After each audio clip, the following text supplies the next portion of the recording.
नमस्कार, आप देख रहे हैं समर्थ सहारा न्यूज। आपके साथ मैं हूं वैशाली।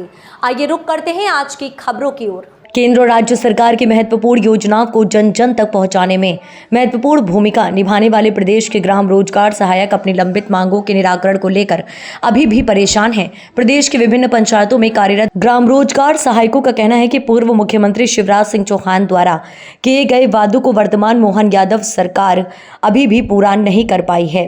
ग्राम रोजगार सहायक साथियों की समस्याओं को लेकर बालाघाट जिला ब्यूरो पूनम राउत ने ग्राम रोजगार सहायक संगठन बालाघाट इकाई के जिलाध्यक्ष अनिल त्रिवेदी से ग्राम रोजगार सहायकों की समस्याओं को और लंबित मांगों को लेकर विशेष चर्चा की। देखें ये रिपोर्ट।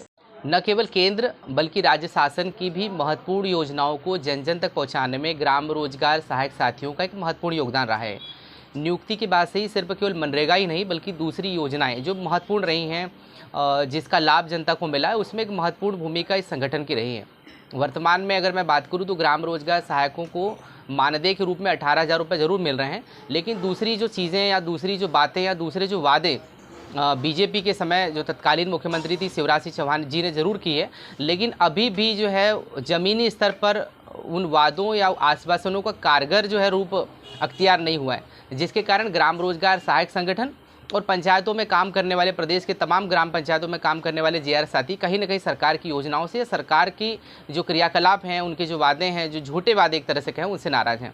फिलहाल मैं जिला मुख्यालय बालाघाट में हूं और यहां पर ग्राम रोजगार सहायक संगठन के जो जिलाध्यक्ष हैं भाई अनिल त्रिवेदी जी, मैं इनसे रूबरू होने का समर्थ सहारा के साथ प्रयास कर रहा हूं कि क्या चीज़ें रह गई हैं, क्या चीज़ें छूट गई हैं और ग्राम रोजगार सहायक संगठन अपने अधिकारों को लेकर क्या सोचता है। जी अनिल भाई नमस्कार, स्वागत है आपका समर्थ सहारा के खास कार्यक्रम में। जी बहुत बहुत धन्यवाद राउत जी। तो अनिल भाई सबसे पहले तो ये बताएं कि 28 जून 2023 को भोपाल में महापंचायत का आयोजन हुआ था। बहुत शोर शराबा भी हुआ, बहुत सारी चीज़ें मांगी गई हैं वगैरह वगैरह।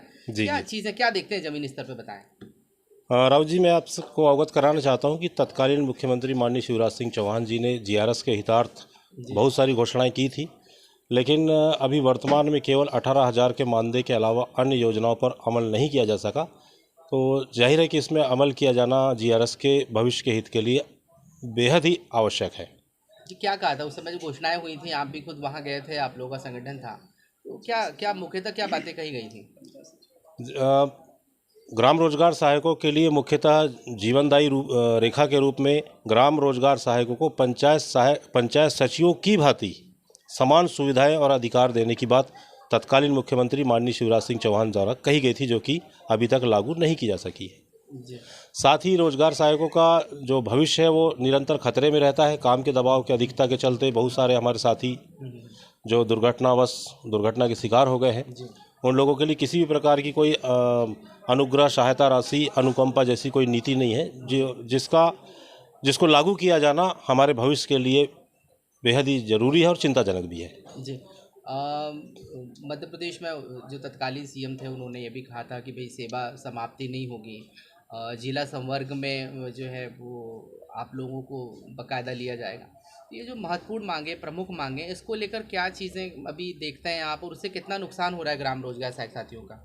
प्रमुखता तो मैं आपको राउत जी ये बताना चाह रहा हूँ कि हमारे साथियों का मानदेय तत्कालीन सरकार ने 18,000 किया, उसके लिए बहुत बहुत धन्यवाद। लेकिन उससे ज़्यादा ज़रूरी हमारे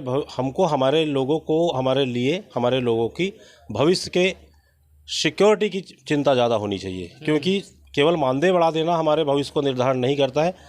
आकस्मिक दुर्घटना या एक्सीडेंटल कंडीशन में जो सुविधाएँ हमको मिलनी चाहिए वो हमारे लिए ज़्यादा महत्वपूर्ण रखता है और हमारा भविष्य हमारे लिए ज़्यादा महत्वपूर्ण है, जिसकी सुरक्षा वर्तमान सरकार को करनी चाहिए। जी अभी मैं प्रदेश की बात करूं तो कई ऐसी सूचनाएं भी मिली हैं कि कई जीआरएस साथियों ने काम के दबाव में, परेशानी के कारण आत्महत्या भी की है, सुसाइड भी की है। तो कहीं ना कहीं बुरा भी लगता होगा आप लोगों को सांगठनिक रूप से भी कि भाई ग्राम रोजगार सहायक इतना काम कर रहे हैं, बहुत कम मानदेय मिल रहा है और बहुत मुश्किल से कई सालों की बाद, लड़ाई के बाद 18,000 रुपये हुआ।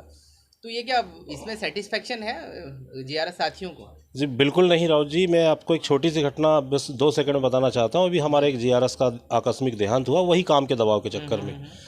हमने सरकार से और अपने विभिन्न तरीक़ों से आग्रह किया कि उसको कहीं से कोई लाभ मिल जाए। अभी तो हमारे लिए सारे रास्ते बंद हैं।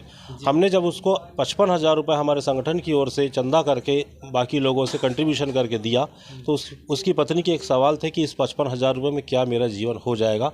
उसकी पत्नी के यह सवाल आज भी हमारे मन में अंतर मन में गूंज रहे हैं, जिसका जवाब मैं भी नहीं दे पाया उन्हें। तो निश्चित तौर पर सरकार को हमारे भविष्य की चिंता पहले करनी चाहिए। मानदेय बढ़ा देने मात्र से कुछ नहीं होता है।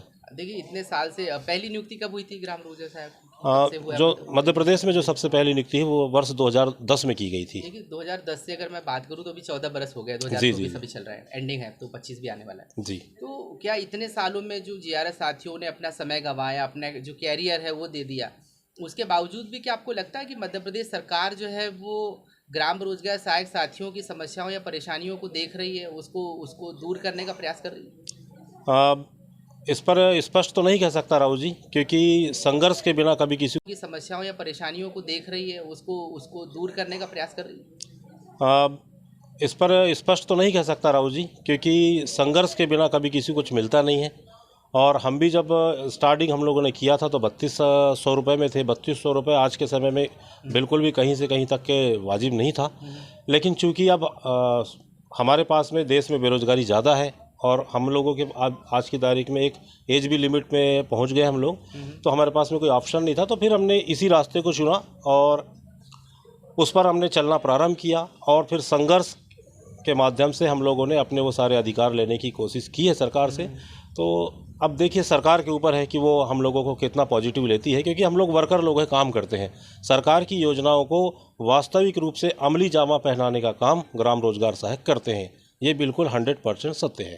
तो ये मानकर चलूं कि जो महापंचायत में वादे किए गए थे, सिर्फ वेतन वृद्धि हुई है, मानदेय बढ़ा है, उसके अलावा और कोई ऐसी चीज़ तो नहीं हुई है जिससे आप गौरवान्वित महसूस करें, ऐसा लगे कि नहीं सरकार जो है हमारी जो मानसिक परेशानी है, जो आर्थिक रूप से परेशानी है, उसको दूर करने का प्रयास कर रही है सरकार? नहीं जी, नहीं, बिल्कुल नहीं राउत जी। सरकार को मैं धन्यवाद देता हूं कि सरकार ने हमारी तत्कालीन परिस्थितियों को समझते हुए हमारे मानदेय बढ़ाया।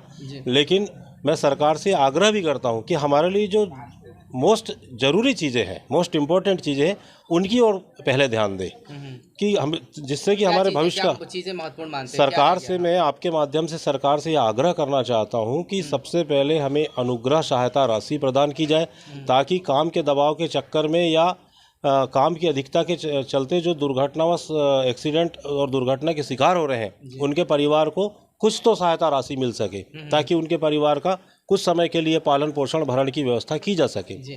दूसरा ये है कि जो स्थानांतरण नीति है, स्थानांतरण नीति को बोला जरूर गया था, लेकिन उसको वास्तविक रूप में लागू नहीं किया गया। हमारे कुछ साथी अभी भी ऐसे हैं जो 15, 20, 25 किलोमीटर की दूरी पर पदस्थ हैं, उनको अपने यथास्थान वापस लाया जाए, या कुछ लोगों को ऐसा लगता है कि जहां सुविधानुसार उनको कार्य करना चाहिए, वो एटलीस्ट स्थानांतरण की नीति को लागू किया जाए, अंत्येष्टि अनुग्रह सहायता राशि प्रदान की जाए।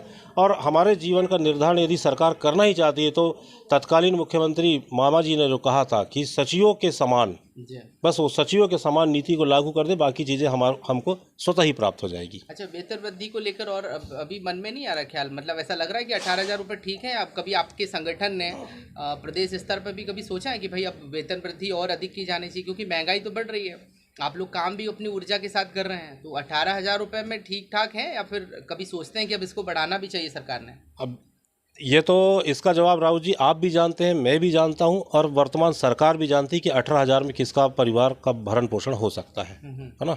तो कहीं से कहीं तक के हम लोग संतुष्ट नहीं हैं कि 18,000 से किसी का परिवार चलता हो तो वो बताए। तो मेरा आपके माध्यम से आग्रह है कि निश्चित तौर पर अब हमें हमारे वेतन को डबल करने की आवश्यकता है। आगामी समय में क्या किसी तरह का विरोध प्रदर्शन या कुछ अपनी बातें सरकार के सामने रखना चाहेंगे? आंदोलन बिल्कुल हम पहले आप लोगों को संगठन जो है हमेशा एक मुखर होकर अपनी आवाज़ बुलंद करता रहा है, तो अगर मैं अभी 1 साल से देखूं तो काफ़ी, मतलब एक तरह से समझ लीजिए कि सिर्फ आप काम कर रहे हैं। जी।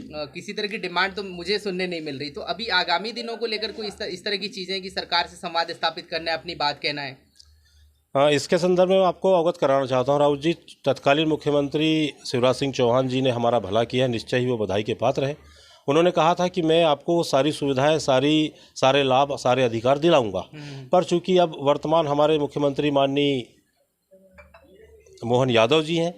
तो हमको लगा कि शायद वो माननीय मुख्यमंत्री की घोषणाओं पर अमल करेंगे, लेकिन अभी तक नहीं हुआ। हम लोग केवल विश्वास में जी रहे थे। लेकिन जब आपको आपका अधिकार ना मिले तो आपको निश्चित तौर पर लड़ना पड़ेगा, और अब हमने भी सरकार से अपनी मांगों को मनवाने का इरादा कर चुके हैं कि हम अपनी मांगें मनवाएंगे, और इसके लिए हमने एक कार्यक्रम भी अभी वर्तमान में बनाया हुआ है। जी चलिए, बहुत बहुत धन्यवाद महत्वपूर्ण विषयों को लेकर चर्चा करने के लिए। जी जी, बहुत बहुत धन्यवाद। जी, अभी आपने देखा कि ग्राम रोजगार सहायक संगठन के जिलाध्यक्ष अनिल त्रिवेदी से हमने बात की, जिनका कहना है कि एक या दो चीज़ें कुछ मानी गई हैं। अगर मानदेय के रूप में बात करें तो सिर्फ मानदेय बढ़ा है, उसके अलावा जो तत्कालीन मुख्यमंत्री शिवराज सिंह चौहान जी के समय वादे या बातें की गई थी, वो अभी भी जो है सिर्फ कोरी घोषणाएं या कोरे वादे बनकर रह गए हैं। तो ग्राम रोजगार सहायक संगठन यही सोचता है कि महापंचायत में जो वादे किए गए थे और इसके अलावा वर्तमान में ग्राम रोजगार सहायक साथियों की जो समस्या है उसे प्रदेश सरकार ने जरूर दूर करना चाहिए। वीडियो चले शैलेश दाते के साथ मैं पूनम राव, समर सहारा, बालाघाट।